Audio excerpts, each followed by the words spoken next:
오늘은 제 3계명, 하나님의 이름을 망령되게 부르지 말라는 명령을 상고해 보고자 합니다. 한마디로 말씀을 드리면요, 하나님의 이름을 오용하는 것을 말합니다. 그렇다면 우리가 일상생활 가운데 하나님의 이름을 오용하는 경우는 어떤 경우가 있을까요? 오용. 첫 번째로요, 한번 하나님의 이름을 욕설과 저주에 사용하는 경우입니다. 여러분, 성경을 한 군데 찾아보겠습니다. 레위기 24장. 어떤 사람이 나가서 한 이스라엘 사람과 진영 중에서 싸우다가 격분하게 되었는데 그만 분을 사귀지 못하고 하나님의 이름을 모독하고 하나님의 이름을 저주했던 것 같습니다. 그 결과 하나님을 저주한 이스라엘 자손이 돌에 맞아 죽었다는 이야기야. 이렇게 하나님과 예수 그리스도의 존귀하신 이름이 탄식과 불만, 욕설과 저주의 목적으로 오용되는 것은 주의해야 할 줄로 믿습니다.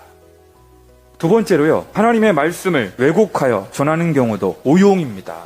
사랑하는 성도 여러분, 저를 포함하여 하나님의 말씀을 맡은 이 시대의 목회자, 설교자, 성경 교사들은 권력자의 심기를 건드리지 않도록 부자나 장로님들의 눈치를 살펴가면서 말씀을 왜곡하고 말씀에 물을 타서 희석시키는 일 역시 하나님의 이름을 오용하는 것에 해당하기 때문입니다. 하나님의 말씀을 오용하는 것이죠.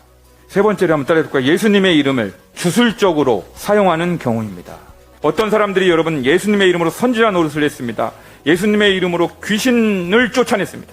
예수님의 이름으로 병든 자들도 고쳤습니다. 많은 권능을 행하기도 했습니다. 그런데 왜 예수님은 그들을 향하여 이 불법을 행하는 자들아, 내가 너희를 도무지 알지 못한다고 하셨을까요? 진정으로 우리 예수님께서 가장 중요하게 생각하는 것이 뭘까요? 예수님과 개인적인 관계, 인격적인 관계를 맺어서 그분과 친밀한 관계를 쌓아가는 것. 이게 제일 중요한 거예요. 이게 제일 알맹이에요, 알맹이. 그 다음에 전도도 하고요, 귀신을 내쫓는 권능도 가지게 한 거예요. 제일 중요한 한 가지, 예수 그리스도와의 인격적 관계, 예수 그리스도와의 개인적인 관계는 쏙 빠져 있는 것이죠.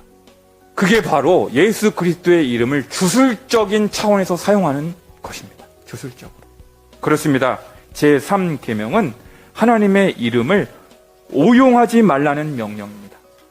왜냐하면 하나님은 언제나 우리의 목적이십니다.